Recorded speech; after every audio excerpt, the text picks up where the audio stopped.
Good morning, students. Today we are going to study the remaining part of lesson 25 Antarctica. Social के last period में हम Antarctica continent के बारे में पढ़ रहे थे. ठीक है, इसको कोल्डेस्ट कॉन्टिनेंट भी कहा जाता है. ठीक है, व्हाइट कॉन्टिनेंट के नाम से भी ये फेमस है ना.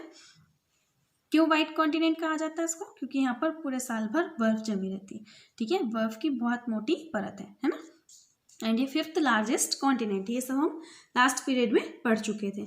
ठीक है, वहाँ की लैंड एंड क्लाइमेट के बारे में हमने पढ़ा था. ठीक है, आइस कैप्स क्या होते हैं, आइस शीट्स क्या होती हैं, आइसबर्ग क्या होता है, ये सब हम लास्ट पीरियड में पढ़ चुके थे. ठीक है, अब हम उसके आगे इस चैप्टर को कंटिन्यू करेंगे. Thick frozen sheet of snow is always on the continent, so there is extreme chilly cold here and icy fast winds blow. The climate is severe. This is the coldest part of the world. The lowest temperature has been recorded at -85 to -90 degree Celsius during winter and maximum summer temperature goes up to 60 degree Celsius. Antarctica जो continent है इस पर हमेशा जो मोटी मतलब जमी हुई बर्फ की शीट है. ठीक है, हमेशा होती है ना, पूरे साल भर. और बहुत ज़्यादा मतलब कि बहुत ज़्यादा ठंडी हवा चलती है यहाँ पर, है ना. एंड आइसी फास्ट विंड भी यहाँ पर चलती है. ठीक है, बर्फीली हवा है ना. एंड क्लाइमेट जो है यहाँ की वो बहुत ज़्यादा सीवियर है ना. ये जो कॉन्टिनेंट है ये वर्ल्ड का सबसे ज़्यादा कोल्डेस्ट पार्ट माना जाता है. ठीक है, एंड जो लोएस्ट टेम्परेचर यहाँ पर जो रिकॉर्ड किया गया है, सबसे कम टेम्परेचर कितना रिकॉर्ड किया गया है, -80 डिग्री से -90 डिग्री तक, है ना. 0 डिग्री पर क्या होता है, पानी जम जाता है, बर्फ में कन्वर्ट हो जाता है. तो यहाँ कितना पहुँच गया, -85 to 90 डिग्री. ठीक है, एंड विंटर के दौरान, है ना. एंड जब बहुत ज़्यादा समर होती है, बहुत ज़्यादा गर्मी का मौसम यहाँ पर जब आता है, तो समर टेम्परेचर यहाँ पर कितना रिकॉर्ड किया गया है, -60 डिग्री सेल्सियस. ठीक है, तो ये भी बहुत ज़्यादा ठंडा होता है ना. एंड ईस्ट अंटार्कटिका जो है वो कैसा है, हाई है ना, बहुत ज़्यादा ऊंचा है एंड कोल्डर है. ठीक है, ऊंचा होने के कारण ये कोल्डर है वेस्टर्न पार्ट से, है ना. बारिश जो है वो स्पर से कहीं पर होती है, कहीं पर नहीं होती है. ठीक है, एंड ये जो पार्ट है इसको क्या किस नाम से जाना जाता है, कोल्ड डेजर्ट के नाम से जाना जाता है ना. समर में अंटार्कटिका में समर कब से कब तक रहता है, नवंबर से फरवरी तक, है ना. इस पीरियड के दौरान कभी भी वहाँ पर सूर्यास्त नहीं होता है समर के दिनों में. ठीक है, एंड हम लोग इसके अपोजिट देखें तो विंटर सीजन जो रहता है, जो कब से कब तक रहता है, मई से अगस्त तक, है ना. तो इस समय पे कभी भी सनराइज नहीं होता है अंटार्कटिका में. साउथ पोल जो है वहाँ पर क्या है, उस एरिया में ऑरोरा ऑस्ट्रेलिस या जिसको साउथ लाइट कहा जाता है. ठीक है, ये देखने को मिलता है, अक्सर देखा जाता है. ऑरोरा ऑस्ट्रेलिस क्या है, एक कलर्ड वाइट शाइनिंग लाइट है. ठीक है, जो कहाँ से आता है, सोलर रेडिएशन से. ठीक है, इसी कारण से विंटर में नाइट के दौरान कभी कभी वहाँ पर हल्का सा प्रकाश दिखाई देता है. Vegetation and wild life. The land surface is mostly Warren and is very cold. The paucity of sun rays creates hurdles in the growth of trees so that there is little vegetation here and the vegetation grows in few weeks of summer.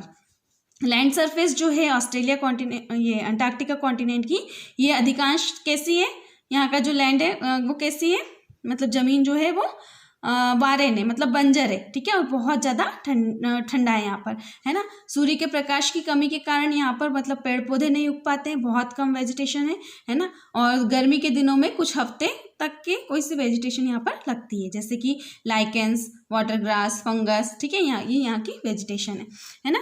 Lichen की यहाँ पर 200 से ज़्यादा species हमको देखने को मिल सकती है ना. इंसेक्ट जो है वो माइन्यूट मतलब सूक्ष्म है. ठीक है, और लैंड पर तो हमको कम मिलेंगे, लेकिन सी जो है वो बाउंटीफुल है ना. सी में बहुत ज़्यादा हमको देखने को मिलेंगे, जैसे पेंगुइन्स, है ना, blue whale, seal, albatross and krill. ये सब मछली की प्रमुख प्रजाति हैं, सारी मछलियाँ हैं. ठीक है, इंटरनेशनल लॉ के अकॉर्डिंग क्या है कि seal, well, krill fish, tooth fish, इनका शिकार करने पर क्या लग चुका है, प्रतिबंध लग चुका है. ठीक है, क्योंकि पिछले मतलब कुछ सालों में क्या हुआ कि इनका बहुत ज़्यादा शिकार हुआ है, तो इनके जो है वो विलुप्त की कगार पर आ गए हैं. ठीक है, इस कारण से इनके शिकार पर प्रतिबंध लगा दिया गया है. ठीक है, क्रिल जो है वो स्मॉल फिशेस होती हैं. ठीक है, जिनकी लेंथ कितनी होती है, अप टू 6 सेंटीमीटर तक हो सकती है। वेट 1 to 105 ग्राम तक हो सकता है, ठीक है। और ये झुंड में पाई जाती है और whale, seal, penguin and birds का भोजन बनती है या उनका भोजन होती है, ठीक है। ये हमको कई प्रकार की वैरायटी, कई प्रकार के प्रोडक्ट प्रदान करती है, जैसे fish meat, krill meat, paste, है ना, क्रिल प्रोटीन, इस टाइप से। Resources, it is believed that precious minerals are hidden below the surface of ice sheet in Antarctica. ऐसा माना जाता है कि मतलब कि अंटार्कटिका की जो आइस शीट है ना, उसके नीचे बहुत कीमती मिनरल्स वगैरह पाए जाते हैं, है ना। कई सारे प्रयत्न किए जा रहे हैं उनको निकालने के लिए, है ना, लेकिन जिसमें मतलब कि अभी तक के कोल, आयरन और एंड कॉपर, है ना, इनके डिपॉजिट्स ढूंढ लिए गए हैं, लेकिन ये जो है इनको यूटिलाइज नहीं किया गया है कॉमर्शियल पर्पज के लिए, क्योंकि वहाँ पर कोई साधन नहीं है, ठीक है। Despite its vast size, Antarctica has little to offer by way of material resources. इतना वास्ट होने के बाद भी इसके जो भी रिसोर्सेस है ना, उसका मानव जाति को इतना ज़्यादा फायदा नहीं हुआ है, ठीक है। इसके साथ साथ हम लोग देखें तो इसने क्या किया है, यह मतलब कि वैज्ञानिकों को पृथ्वी के बारे में अधिक जानकारी देने के अनोखे अवसर प्रदान करता है। कौन सा? ऑस्ट्रेलिया कॉन्टिनेंट, ठीक है। इस कॉन्टिनेंट में मतलब इसलिए इस कॉन्टिनेंट को क्या कहा जाता है कि ये कॉन्टिनेंट जो है वो विज्ञान के लिए समर्पित या डेडिकेटेड कॉन्टिनेंट है, ठीक है। मतलब यहाँ पर देखा जाए तो एक्सप्लोरेशन वगैरह ज़्यादा होते हैं, ठीक है, रिसर्च है, एक्सप्लोरेशन इस टाइप से, है ना। लोग जो है वो यहाँ पर क्या किया है कि जो भी स्टेशंस वगैरह बनाए हैं जहाँ पर वो लोग रुकते हैं, वहाँ का एटमॉस्फेयर उन्होंने ऐसा कर लिया कि वो वहाँ पर आसानी से रह सकते हैं, ठीक है। यहाँ का जो मतलब कि परमानेंट स्ट्रक्चर जो लोगों के द्वारा जो बनाया गया है, जिसको आवास गृह कहा जाता है, बनाया गया है, वो ऐसा बनाया गया उनके द्वारा कि जो बहुत तेज हवा चलती है, हार्श क्लाइमेट यहाँ की जो है उसका उस पर कोई प्रभाव नहीं पड़ता है। इलेक्ट्रिक जनरेटर्स जो होते हैं वो बिजली सप्लाई करते हैं, है ना, लाइटिंग के लिए। And special clothes, deep frozen food, stoves, special vehicles, ये सारे वायुयान के द्वारा यहाँ पर पहुँचाए जाते हैं। The geological study to explore the possibilities of life and mineral deposits under snow rocks are being undertaken by various researches. Geological study, है ना, इसके बाद जो भी एक्सप्लोर की, जो भी मतलब कि कई सारी जीवन वहाँ पर की पॉसिबिलिटीज बताने के लिए, यहाँ पर जीवन संभव है ना, उसके लिए, एंड साथ ही साथ मिनरल डिपॉजिट के लिए यहाँ पर कई सारे रिसर्चेस वगैरह किए गए हैं, ठीक है। Antarctica is the most coldest and isolated continent. The fast icy winds blow and there is ice everywhere. Antarctica जो है वो सबसे ज़्यादा ठंडा, है ना, और वीरान कॉन्टिनेंट है जहाँ पर कोई नहीं रहता है, ठीक है। मतलब स्थायी आवास नहीं है वहाँ पर, कोई के परमानेंटली कोई नहीं रहता है, ठीक है। एंड यहाँ फास्ट विंड जो है वो हमेशा चलती रहती है, बहुत तेज हवा, है ना, और हर जगह आइस है, ठीक है।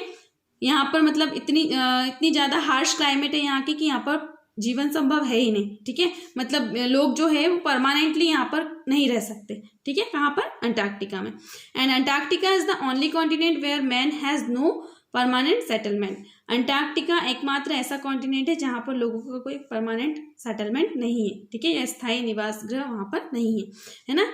कई सारे कंट्रीज जो है उन्होंने रिसर्च सेंटर सेटअप करके रखे हैं यहाँ पर, है ना।